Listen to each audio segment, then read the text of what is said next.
سلام.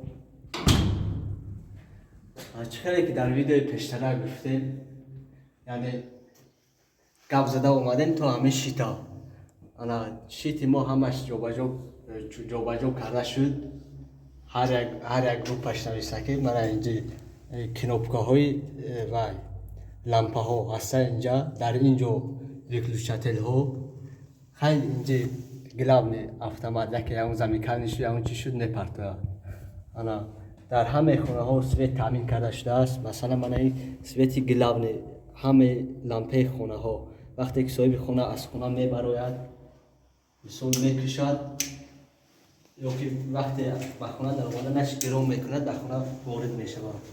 این ریکلوشتل کلیدو نه همه خونه ها سویتش گرام میشود. در رزمت خوش سویت هستن همش قایداوی. اینجا خونه دیتی خونه کودکانا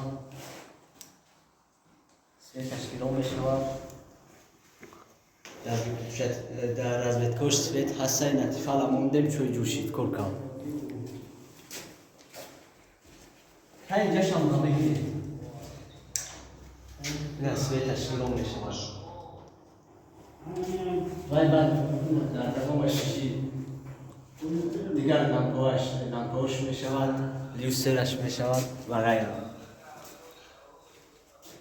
اینجیشان تایو صاحب خونه میبیند دم میگیره.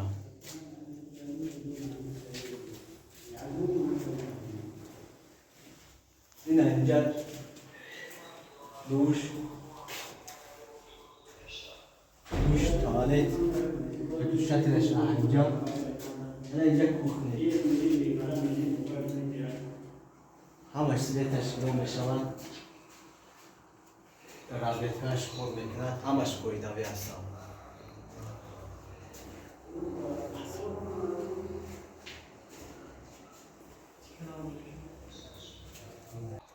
خیلی هستن نفرانی که برای اونها همین داخلشید یعنی داخلشید اینترست هستن میتوانند بینن طرز همین داخلشید صبرت کردن.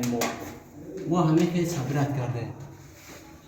هر یک گروپ اسم هایی که از خونه ها میباید هر یک تش عدل جابجا گذاری کرده رقم هایشون مونده است. هر یک گروپ اسم ها موندگی است. انا همین تمام.